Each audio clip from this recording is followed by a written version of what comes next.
James, thank you for joining us here today at the Pop Spot. I want to dig right back, dig into it pretty deep. Like, what scared you growing up? Like, as a kid at home growing up? Honestly, everything. I was a real scaredy kid. I had lots of nightmares as a kid, and the thing that I remember terrifying me most was actually the movie E.T. the Okay. Extraterrestrial, and specifically, it's the scene where Elliot bumps into E.T. in the Uh-huh. cornfield, and E.T. screams.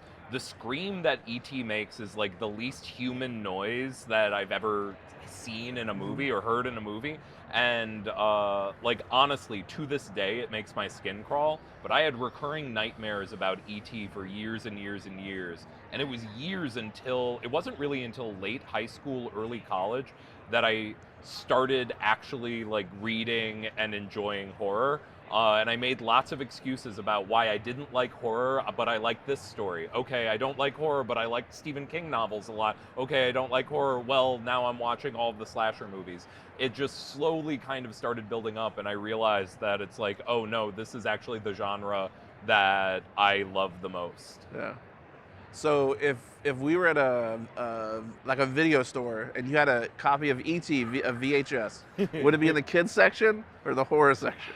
I mean, honestly, like these days, I can handle ET Okay. the Extraterrestrial, but I do think that the design is genuinely unsettling, and I do think ET still classifies as a horror monster, but the movie is still a heartwarming, like adventure story for kids. Okay, we'll let people go wild with fan fiction for that. Oh yeah. I wanted to talk to you about Tiny Onion today.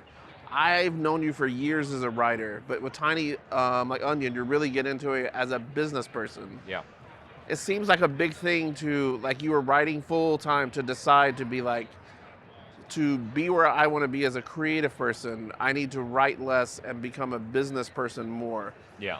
Now that you've been doing it for 2 years, how do you feel about that? Like, is it like for me, it's like a war between two sides. Like, I like the writer and the person that gets stuff done. Like, how is it for you 2 years in? Honestly, I found it really encouraging that I actually enjoy it. I Uh-huh. enjoy doing the business side of my work, and it started like a few years before Tiny Onion started, because basically anytime you do like an image comic, you essentially have to Yeah. start operating like a small business. Like I was handling the payout to all of Mhm. my collaborators, and making sure that the books were coming out on time, and figuring out how I wanted to like push the marketing of all of that. And that's part of why I started a newsletter and all of these Mhm. things that I was doing, really to sort of build this entire ecosystem around me as a creator. And and it was realizing that it's just like, okay, if I had more resources, where would I put all of those resources? And so once I had like the opportunity to really, kick my business up a few notches and bring on a full-time staff Mhm. that could help me do a lot of the things that I was like working 12 jobs myself, Yeah. and now I only like am working 5 jobs myself. And but I honestly really enjoy the challenge of it. So when you want to write, how do you schedule time to write where you actually get to just write? It is something that I'm constantly fighting. Like you know, the way I always put it about myself is that I'm a very organized person, but I'm never organized the same way twice. Uh-huh. I am, every few months, like whether it's due to projects in Hollywood or events that like that I've been doing, like the corpse tour signings Mhm. for Exquisite Corpses, like those have all been like they restructure my entire week to week schedule. So really, it's like every time I hit those sorts of moments, I realize, okay, I need to actually carve out the actual time to write in my week to week existence. These days, like on a when I'm in New York City, like working, I try to carve out at least 2 full days of the week that are pure writing days, but then a lot of time meetings sneak into writing days. But thankfully, writing also sneaks into business days, where suddenly a scene comes to mind, and I realize it's like, okay, I have to sit down and I have to write this right now. Yeah, like I've always thought, like Stephen King, like reading his books, so many stories are about writers. I sometimes project onto that. Like I wonder if it's him kind of wrestling with him as a writer, having all these outside forces, like basically coming at him to not be a writer. And I wonder if, like, I worry for you sometimes because you're a tiny, like Onion is doing so well, and you're still writing comics. Like, I just worry, like that kind of thing, like eating into like one another. Yeah, and honestly, I do think that it's very easy to stop finding the time for writing. But the thing that I'm very grateful for is I'm not the sort of writer that dreads writing. Like, writing is actually something that like makes me feel really good about myself. It is something like when I get a few hours of focused writing in, it is like my spirit lifts. Like it is just like I am in a better mood for the next 4 days because I cracked this scene, or there's like a line of dialogue that I'm really precious about, or it gives me a win that then I can kind of carry forward. And when I get so busy that if I go through 2 weeks where I haven't had a chance to sit down and do focused writing, it really starts eating away at me. Like, I become a lot less happy of a person. It's almost like, it's similar to if I haven't had a chance to like go to the gym or something like that. It's just like, oh, why am I so sad? And it's like, oh, I have not been to the gym in a week, and I haven't sat down and done any focused writing in a week. And once I do those two things, it's like I turn into a human being again. So do you think writing has become a way for you to process stuff that's going on in your mind, to be able to, I don't know, unpack it, put it in a shape you understand, and sometimes just get it out of your head if you can process it out? I mean, I think that's what I love about the horror genre more than anything, is that for horror to really function, it needs to be about a real fear that you have. And so it can be about a fear of society, and I think a lot of my books are about a fear of society. Like, Department of Truth and World Tree are very, very specifically about my fears of, like the government and politics, and and my fears of the tech industry in World Tree. And those are very present in my work. But it is I also write very personal horror. Like, I would say Nice House on the Lake is a very, very personal horror story for me, and the villain of that story is very much based on me. The character of Walter, and it's just like, if you look at Walter in the comic, it is like, he looks a lot like me. And that's on purpose. It is something where it's like I created a series where I was able to kind of dig into the parts of myself that made me the most uncomfortable, and really analyze them and attack them. So writing is always a kind of therapy, and in horror, you can be ugly. Like, you can lean into the ugliest parts of society, the ugliest parts of yourself, and that's really valuable. And both as a person, but I think it also creates a really, it means readers really connect to material that has that strong personal edge and that strong personal drive. Speaking of personal and confronting something, like, I'm friends with Scott, but he said it like publicly, like when he was kind of building Absolute Universe, like he was unable to see himself as the writer of Absolute Batman for many reasons. And you have a very close relationship to as your teacher, as a partner, as a friend, and all that.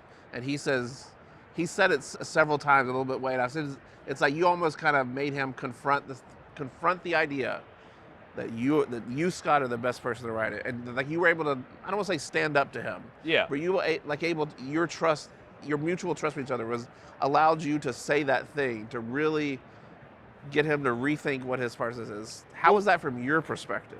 So the way I always sort of put that whole era was, it was kind of a year and a half of me being like, Scott, why are you doing this? Yeah. Like, and it was just like, he was going back into superheroes, he was doing all that. Yeah. And it meant that it's just like, but he kept calling me, and I could tell that he didn't realize that he was asking permission he was really excited to do this, but he Yeah. was worried about it, and he was worried about how it would go. He was worried that, he should bring someone else in to write Batman. He tried to get me to write Batman a bunch of times, and I was like, Yeah. I just quit Batman a year and a half ago. Yeah. It was something that it was just like, but once he like laid out his vision for the book, it like, when he finally like laid it all out on the table, it became very clear to me. It's just like, A, you will never forgive yourself if you don't write this. And then B, it's like, you also just as a creator can't let anybody else write this. This is something that's so personal to you, and the spirit of this is so you, that if someone else is writing it, it's not going to be the same thing. And so, and then especially once they started talking to Nick Dragotta, it's all of that. It's like, no, like, this is like, you and Nick have to do this book, and it's going to be the coolest thing in the world, and it is. And you changed their lives by basically forcing them to do the thing that they wanted to do. Yeah, I mean, like, for a project that he wasn't going to do, he was thinking about it 24 hours a day for like months before. He was here at a C2E2. This goes to my next question. Like he was doing that at a time that you were making a conscious step to bet on yourself, get out of superheroes, and do what ultimately came Tiny Onion. That seems like a risk, like a calculated risk. Like, work for hire is like a steady thing. Like, DC and Marvel would take you back in an instant. Like, you still have a really good relationship with DC, but like, was there a defining moment where you decided, like, I'm gonna do this? Like, I'm gonna try the thing. I mean, there was a very, very specific moment, and it was the month that Nice House on the Lake came out, which was 2021. And that June, I was on the main Batman title. It was me and Jorge Jimenez. And but that month, like, Batman was selling very, very well. Yeah. But that month, Nice House on the Lake and Something is Killing the Children both outsold Batman. Yeah. And it's just like, that was the moment that it was just like, I need to lean in to my own worlds. And this is the moment that if I don't start leaning in, like, I will regret this for the rest of my life. Yeah. I remember when I recall this is just memory, not no research, but Something is Killing the Children was announced as a miniseries. Yes. It was a 5-issue miniseries. And that's not fathomable now. Yeah. That that was a risk. But then, like you said, you had this moment where you're like, now is the time. Like, just as you kind of basically push Scott to do the thing that he should do, you were able to push yourself to do that thing. Yeah. No, and honestly, I do not regret making that decision. Like, obviously, a lot of things can feel like they're obvious in hindsight. I think now that I've had a number of series that are sales successes that, can sustain a company of Tiny Onion size. Like, we have 17 employees. And like, but none of it was obvious. None of it felt like it was certain. And but it was still like, there was this drive in me to try to figure out how to do this. And and it was something where I always, I think the obvious person that I look up to, like, in connection to that is Robert Kirkman. Yeah. Like, Skybound, I think you can see the influence that Skybound had on me. And then I remember, I think I heard that he doesn't like when it's referred to this way, but the Kirkman Manifesto, I remember back that in the vividly. day, where he was just like, you make your name on established characters, and then you take that energy and you put it into your own work. And, obviously he was just echoing what the Image founders had done in the 90s. And honestly, I look at the Image founders studios, like, particularly I think Wildstorm. Wildstorm, I think, is the spiritually very similar to what I see Yeah, Tiny Onion I could see as. that. And it is, I'm like I love doing it. Yeah. I love building my own worlds, like getting to run my business in a way that I feel like I am, working ethically with my partners, and like just and making the most out of every story, like Yeah. making big stories, because I feel like so many companies basically try to get away with making as many little stories as they can. And it's like in the first 2 years of Tiny Onion, what we did is we put all of our resources into launching like one thing as big as we could. Yeah. And I think that was the correct call. And Yeah. I wish more people would take big You can swings all like row that. in one direction Exactly. and create something. Like the Skybound thing, when you announced Tiny like Onion in its modern form, I went back and looked up the Skybound announcement when that Yeah. was there, side by side. It Yeah. is very much the same kind of thing. Not that Yeah. you're copying, but that ethos. That would have been the announcement of Witch Doctor. Yeah. I think was the formal announcement of the Skybound. When it became this Yeah. real thing, staff and everything else. I want to get to talk about Exquisite Corpses. Like you're kind of like at the, I would say the third act, like unofficially. I don't know what it's there. Like I see a lot, not that it's superhero, but I see I see a lot of the like code names and the way stuff is presented. It feels like it's maybe you picked it up from, this is just me projecting, from your superhero stuff, but not doing it as superhero. But are there things you learn from writing superheroes and being a superhero fan? Yeah. That for Exquisite Corpses, like you're able to kind of turn that into something here that's still definitely like horror, like murdering people. Absolutely. Like is there stuff from that? I think it's a huge part of it. It's a huge, like the superhero DNA is deep in all of my work. I think you can also look at Something is Killing the Children, and it's just like at the heart of it, like that's a horror story, and it's like you can see all of the influence of Stephen King, especially in how I build small towns and all of that. But at the heart of the story is a costumed hero character. Yeah. And I'm trying not to do it in a superhero tropey way, but I am leaning into the tools in the toolbox that inspired me growing up. And I think the biggest thing is the idea of a core visual at the center of a character is just like, I think so many comics miss creating that core visual. And it's just like, and with Exquisite Corpses, I was trying to do what I did, me and Werther on Something is Killing the Children, we created the iconic figure of Erica Slaughter. And it's just like, the challenge that I had thrown Michael when we started building out Exquisite Corpses together was, it's just like, can we make 12 iconic characters in that all kind of clash against each other in that exact superhero way, because it's all of different costume elements, different colors. We wanted it to be like a burst of energy. That there are characters that feel like they could have fallen out of superhero comics, but there are also characters that feel like they could have fallen out of 1980s slashers or out of contemporary video games. You can see the visual influences coming from so many different directions that none of it feels like it's just a nostalgia play. It feels like vibrant and of the moment. Or at least that's the hope. Because it's like super visual. Like these are things that people, like kids can draw, adults can draw, they can doodle, people can cosplay as. Like it's like the way people interact with media now. It's kind of very open to that, not in a pandering way, but just in a it allows people to engage with it more if they have those things that they can connect to. That it's definitely not superheroes, but it's some of the things that you like and that you're seeing that they like from superheroes, they can engage with this. And it's a kind of it's the tactile play of it all. And I think that's why at Tiny Onion we lean hard into making fun merchandise, and we lean into with the comic, we're building a card game that we're about to launch on Kickstarter in a big way. And that is really, really exciting. And it's just, it gives the fans something that they can hold in their hands and,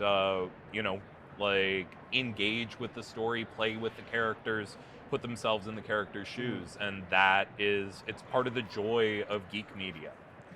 So Exquisite Corpses is nearing the finale. What I'll say is season 1. Like, there seems like so much more you can do with this, but like, so once the end of this arc series ends, like, what comes next? Well, the amazing thing with Exquisite Corpses is we have created so many exciting killers. And this July, we're going to be launching the Rascal Randy series. Oh my God! Holy